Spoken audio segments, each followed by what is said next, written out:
हर हर महादेव। कैसे हैं आप सब लोग। आइए जानते हैं निर्जला एकादशी 2025 में कब और इसमें हमें क्या करना चाहिए क्या नहीं करना चाहिए।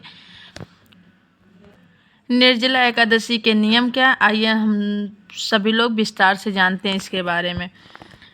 2025 में निर्जला एकादशी 6 जून को मनाई जाएगी। एकादशी तिथि की शुरुआत 6 जून को रात 2:15 से होगी और 7 जून को सुबह 4:47 तक रहेगी। इस दिन लोग बिना पानी पिए व्रत रखते हैं, क्योंकि ऐसा माना जाता है कि इस व्रत को रखने से सभी 24 एकादशी के व्रत का फल मिलता है। अगर हम निर्जला एकादशी रखते हैं तो हमें पूरे साल भर की एकादशी का पुण्य मिलता है। निर्जला एकादशी का महत्व क्या है, आइए हम लोग जान लेते हैं। यह व्रत साल की सभी एकादशियों के व्रत के समान फलदायी माना जाता है। इस व्रत को रखने से सभी प्रकार के पापों का नाश होता है और भगवान विष्णु की कृपा प्राप्त होती है।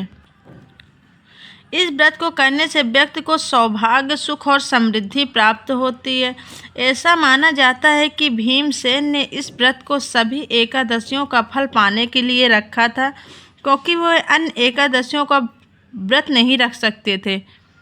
इसलिए इस एकादशी को भीमसेन एकादशी भी कहा जाता है। आइए और जानते हैं एकादशी के बारे में। इस एकादशी का नियम क्या है। इस व्रत में पूरे दिन अन्न और जल का त्याग करना होता है। भगवान विष्णु की पूजा करनी होती है विशेष रूप से, और पारण व्रत का पारण द्वादशी तिथि में किया जाता है।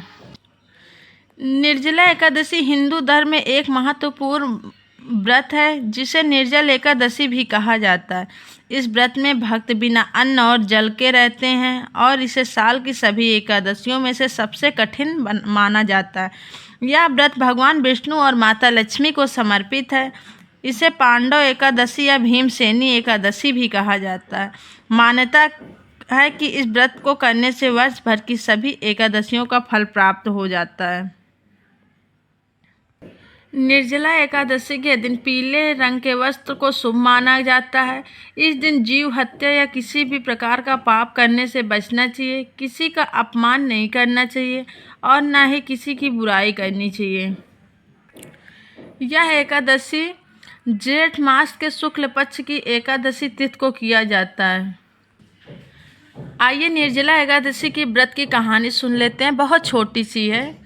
भीमसेन ने वेद व्यास से पूछा कि कोई ऐसा व्रत बताएं जिसको करने से स्वर्ग की प्राप्ति हो जाए। उसने जवाब में वेद व्यास ने कहा कि जेठ मास के शुक्ल पक्ष में पड़ने वाली एकादशी व्रत को करने से मोक्ष की प्राप्ति होती है। इस व्रत में जल का भी सेवन नहीं किया जाता। इसके बाद भीमसेन ने निर्जला एकादशी व्रत किया। बहुत छोटी सी कहानी थी। तो आप लोग भी निर्जला एकादशी का व्रत रखें, भगवान विष्णु की पूजा करें और जल का दान करें। निर्जला एकादशी के दिन जल का दान बहुत ही ज़रूरी होता है। तो अगर आप लोगों को और भी कोई भी जानकारी चाहिए हो तो कमेंट बॉक्स में ज़रूर बताइएगा। हम आपको इस टॉपिक पर वीडियो ज़रूर लेके आएंगे। हर हर महादेव।